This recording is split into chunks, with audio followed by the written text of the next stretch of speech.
Tolong dong bantu saya, takutnya lupa lagi. Masih bisa bantu. Filsafat lahir pada abad sebelum Masehi. Filsafat berasal dari bahasa Yunani yaitu filosofia. Filos artinya cinta atau persahabatan. Assalamualaikum warahmatullahi wabarakatuh. Waalaikumsalam warahmatullahi wabarakatuh. Bagaimana, sehat? Alhamdulillah pada hari ini bersyukur syukur karena pada hari ini kita diberi kesempatan untuk masuk kembali pada mata kuliah saya Filsafat Hukum. Pada hari ini kita akan melaksanakan ujian lisan dengan metode rebutan. Tapi sebelumnya saya akan menjelaskan metode atau pelajaran yang lalu, materi yang lalu. Mohon kepada semua langsung untuk menyimak. Filsafat lahir pada abad ke-6 sebelum Masehi. Filsafat berasal dari bahasa Yunani yang yaitu filosofia. Dari dua kata, filos berarti cinta pengetahuan, sedangkan Sophia cinta pada persahabatan dan kebijaksanaan. Filosofia berarti cinta terhadap ilmu pengetahuan dan persahabatan. Semua paham? Ya, Pak. Oke, selanjutnya filsafat menurut Dr. Ida Bagus adalah arti berpikir.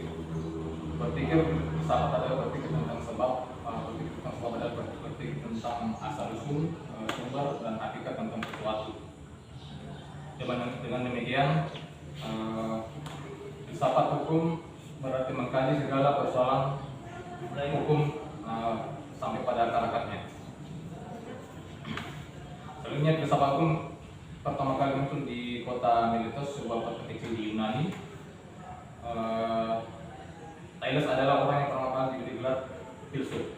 Kemudian muncul Anaximandros dan Anaximenes yang membuka pemikiran-pemikiran mereka tentang filsafat. Kemudian dinyatakan hilang. Dari ketiga filsuf itu mereka memiliki keterkaitan terhadap kejadian-kejadian alami yang berupa perubahan-perubahan yang terjadi pada alam sekitar mereka. Kemudian di salah satu kota Asia yaitu Ephesus dikenal seorang Yunani bernama Herakleitos.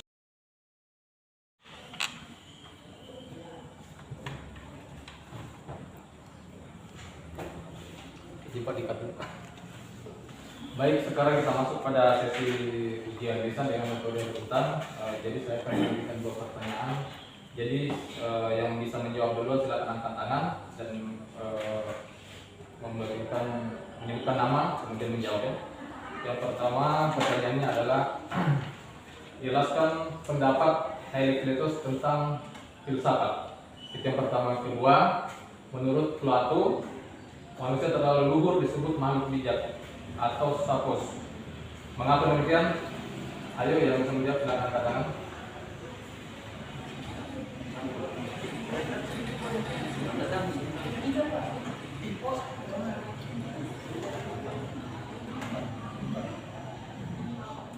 Baik, sekarang kita masuk pada sesi ujian lisan dengan rebutan. Jadi yang bisa menjawab silakan angkat tangan duluan. Baik, saya akan memberikan pertanyaannya. Ada dua pertanyaan. Yang pertama itu adalah jelaskan pendapat Herakleitos tentang filsafat. Kemudian yang kedua, menurut Plato manusia terlalu disebut sebagai makhluk bijak atau sapos. Mengapa demikian? Yang bisa menjawab silakan angkat tangan.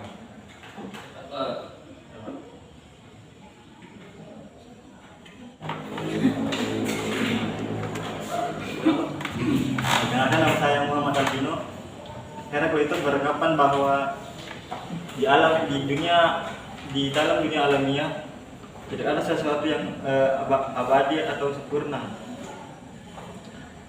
Karena segala sesuatu itu dianggap sedang menjadi. Kemudian Plato manusia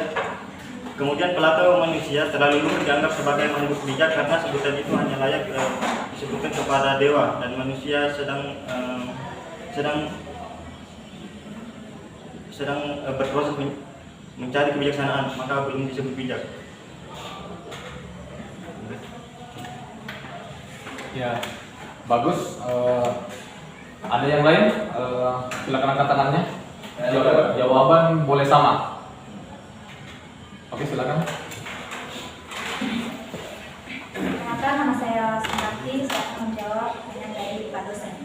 Nah, Herakleitos beranggapan bahwa dalam dunia alamiah tidak ada satupun yang kekal, abadi atau sempurna. Karena segala sesuatu itu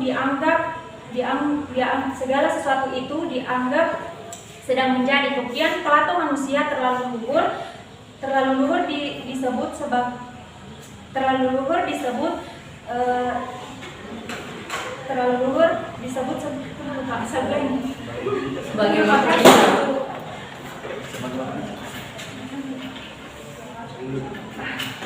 Ya, silakan. Bisa diulang? Silakan diulang. Saya atas nama Suharti akan menjawab pertanyaan dari Bapak dosen. Herakleitos beranggapan bahwa dalam dunia alamiah tidak ada satupun yang kekal, abadi atau sempurna. Karena segala sesuatu itu dianggap sedang menjadi. Kemudian Plato manusia terlalu luhur disebut sebagai makhluk bijak karena sebutan ini hanya layak diberikan pada dewa dan manusia. Masih dalam proses mencari kebijaksanaan dan belum menjadi bijak. Terima kasih. Oke, ya, jawabannya bagus. Siapa lagi? Angkat tangannya. Saya, Pak. Tidak menjawab berarti tidak dapat nilai. Saya, Pak. Ya, silakan. Berdiri, sebutkan nama. Pertama, nama saya Rika Romaulina Baban. Herakleitos beranggapan bahwa dalam dunia alamiah tidak ada satupun yang kekal, abadi atau sempurna. Karena segala sesuatu dianggap sedang menjadi. Dan kemudian Plato mengatakan manusia terlalu luhur disebut sebagai makhluk bijak. Karena sebutan itu hanya layak diberikan pada dewa. Dan manusia masih dalam proses mencari kebijaksanaan, jadi belum menjadi bijak. Mas Pak. Ya, bagus sekali. Siapa lagi yang menjawab? Angkat tangan dan sebutkan nama. Diangkat tangan, siapa lagi?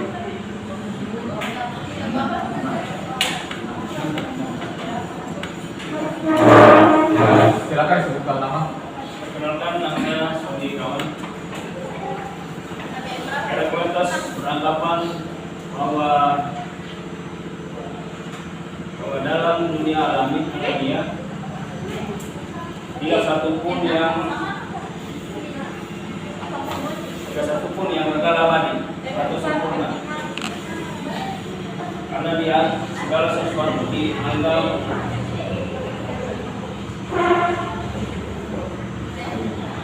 dianggap sedang menjadi. Kemudian Plato saya, Pak. Boleh diulang, Pak. Herakleitos beranggapan bahwa dalam dunia alamiah tidak satupun yang kekal, abadi atau sempurna. Karena segala sesuatu itu dianggap sedang menjadi. Saja, Pak. Ya, terima kasih. Ya, siapa lagi? Ya, silakan berdiri, sebutkan nama terlebih dahulu. Saya Muhammad Mudin. Terus anggapan bahwa dalam dunia alamiah tidak ada satupun yang kekal, abadi atau sempurna, karena segala sesuatu itu dianggap sedang menjadi. Kemudian Plato manusia terlalu luhur disebut sebagai makhluk bijak karena sebutan ini hanya layak diberikan pada dewa dan manusia masih dalam proses mencari kebijaksanaan dari menjadi bijak. Terima kasih. Oke, terima kasih ya bagus. Ayo siapa lagi? Jangan nyontek ya. Ya silakan sebutkan nama terlebih dahulu. Kenalkan, nama saya Fitra Amalia. Herakleitos beranggapan bahwa dalam dunia alamiah tidak ada satupun yang beranggapan. Tidak ada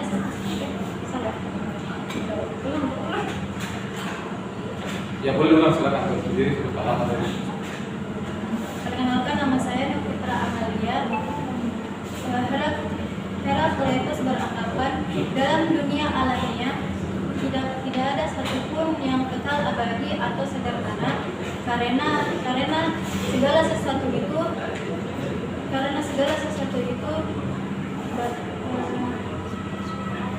sebagai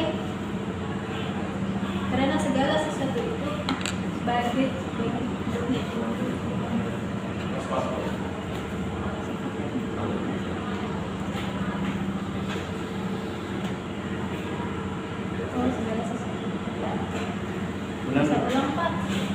Ya, boleh silakan bilang. Konsentrasi jawabannya. Herakleitos beranggapan bahwa dalam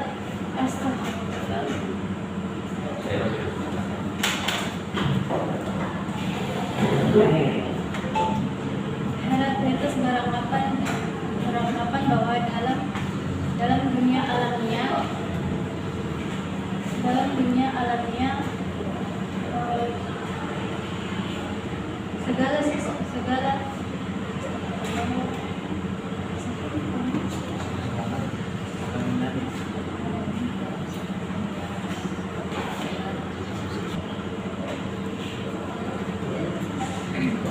Ya siapa lagi? Silakan menjawab. Berdiri silakan berdiri sebutkan nama. Perkenalkan, nama saya Fitra Amalia. Herakleitos beranggapan bahwa dalam dunia alamiah secara Kalau memang bisa, perlu dipahami dulu. Saya berikan kesempatan untuk kepada mahasiswa yang lain untuk menjawab.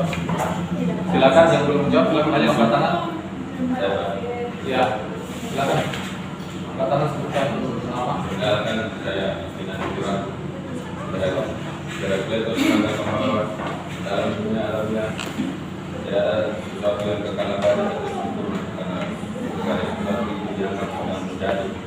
Kemudian Plato beranggapan bahwa manusia terlalu luhur disebut sebagai bangun bijak karena sebutan itu hanya layak diberikan pada dewa dan manusia masih dalam proses mencari kebijaksanaan maka belum disebut menjadi bijak. Ya Pak. Oke, terima kasih ya. Selanjutnya yang belum, silakan menjawab. Ya silakan. Perkenalkan, saya Putri Cipta Ginting. Menurut Herakleitos beranggapan bahwa di dalam dunia alamiah tidak ada satupun yang dianggap kekal abadi atau sempurna karena segala sesuatunya dianggap sedang menjadi. Kemudian Plato disebut sebagai makhluk terlalu luhur karena sebutan itu hanya layak diberikan kepada dewa karena manusia sebelumnya masih mencari kebijaksanaan. Jadi karena itu belum menjadi. Terima kasih, Pak. Oke, terima kasih. Jadi masih ada dua mahasiswa yang belum menjawab. Ada yang belum? Ya, silakan. Sebutkan nama. Baik, perkenalkan nama saya Suhadi, Pak. Saya akan menjawab.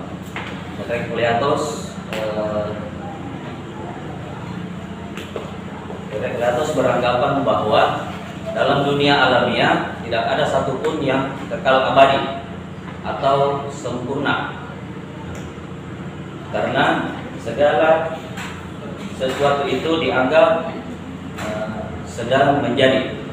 Kemudian Plato menjelaskan manusia terlalu luhur disebut sebagai makhluk bijak karena sebutan itu hanya layak disebut kepada dewa dan manusia dan manusia masih dalam proses mencari kebijaksanaan, bukan belum menjadi bijak. Terima kasih. Bagus. Jadi susah satu sulit. Silakan. Diri sebutkan nama dulu.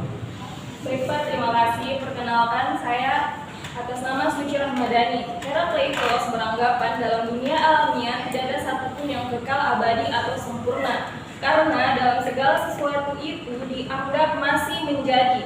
Kemudian Plato manusia terlalu luhur dikatakan sebagai makhluk bijak. Dan sebutan ini hanya layak dikatakan oleh para dewa, dan manusia masih dalam proses menjadi bijak sehingga tidak dikatakan menjadi bijak. Terima kasih Pak. Baik, terima kasih, jawabannya bagus. Jadi tadi ada yang tadi boleh mengulangi jawabannya? Mereka beranggapan bahwa dalam dunia alamiah tidak ada satupun yang kekal, abadi atau sederhana. Karena segala sesuatu itu dianggap sedang menjadi. Kemudian Pluto manusia terlalu luhur disebut dengan manusia bijak. Karena itu sebutan ini hanya layak disebut kepada dewa atau manusia. Jadi masih mencari proses kebijakannya itu dan belum menjadi bijak. Sekian, terima kasih. Ya, bagus, terima kasih. Baik, ada yang masih lagi, jadi semua sudah menjawab dalam sesi pertama. Jadi saya akan melanjutkan dan menjelaskan beberapa materi baru, dan selanjutnya kita akan melanjutkan ujian. Peserta kuliah filsafat hukum, aliran hukum alam memiliki dua pandangan. Ini pertama pandangan teologis dan kedua pandangan sekuler. Pandangan teologis itu adalah pandangan bahwa seluruh alam semesta diatur oleh Tuhan Yang Maha Esa, termasuk manusia sebagai ciptaannya. Tuhan telah meletakkan prinsip-prinsip yang abadi dan mengatur berdasarkan hukum. Tuhan yang ambil kemudian pandangan sekuler, pandangan bahwa manusia memiliki kemampuan akal budi yang menjadi sumber tatanan moral dalam diri dan masyarakat. Keutamaan moral tidak ada dalam sabda Tuhan yang tertulis dalam kitab suci. Selanjutnya kita masuk pada penjelasan aliran hukum positif. Aliran ini disebut juga dengan positifisme hukum. Aliran ini berpandangan bahwa hukum itu adalah perintah atau penguasa, atau yang biasa disebut law is a command of the lawless. Bahwa bagian aliran hukum positif yang dikenal dengan nama legisme berpendapat lebih bagus bahwa itu adalah identik dengan undang-undang.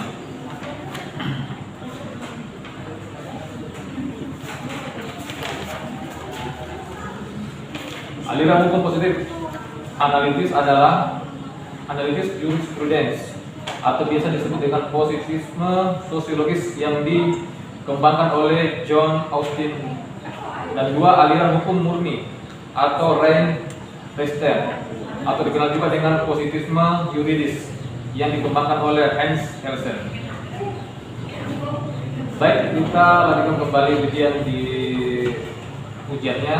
Saya akan bisa jelaskan pendapat teologis dan sekuler dan aliran hukum kodrat. Kemudian yang kedua, aliran hukum dibagi menjadi beberapa aliran dan jelaskan masing-masing aliran tersebut. Ayo silakan menjawab. Yang tidak bisa menjawab terus ayo angkat tangan yang bisa menjawab. Ya, silakan berdiri dan angkat tangan dan sebutkan nama. Perkenalkan, nama saya Andika Swalya Roka. Saya akan menjawab pertanyaan dari Bapak dosen. Pertanyaan pertama yaitu aliran hukum alam dibagi menjadi dua pandangan. Pandangan pertama yaitu pandangan teologis, berpandangan bahwa seluruh alam semesta diatur oleh Tuhan Yang Maha Esa, termasuk manusia sebagai ciptaannya. Tuhan telah meletakkan prinsip-prinsip yang abadi untuk mengatur seluruh kehidupan di dunia ini. Oleh karenanya seluruh aturan yang diciptakan oleh manusia harus berdasarkan aturan hukum Tuhan yang abadi. Selanjutnya, pandangan sekuler berpandangan bahwa manusia memiliki kemampuan akal budi yang menjadi sumber tatanan moral dalam diri dan masyarakat manusia. Keutamaan moral tidak ada dalam sabda Tuhan yang tertulis dalam kitab suci. Selanjutnya, pertanyaan kedua yaitu aliran positif dibagi menjadi dua. Yang pertama, aliran hukum positif analitis atau analytical jurisprudence, atau bisa disebut juga dengan positivisme sosiologis yang dikembangkan oleh John Austin. Yang kedua, aliran hukum murni atau rein reslet, atau dikenal juga dengan positivisme yuridis yang dikembangkan oleh Hans Kelsen. Terima kasih. Terima kasih. Sebenarnya ada yang bisa menjelaskan pertanyaan tadi? Silakan berdiri. Sebutkan nama. Perkenalkan, nama saya Indah. Filsafat menurut Dr. Ida Bagus adalah hasil berpikir filsafat, berpikir tentang sebab, asal usul sumber atau hakikat. Ya, ada lagi yang bisa menjawab?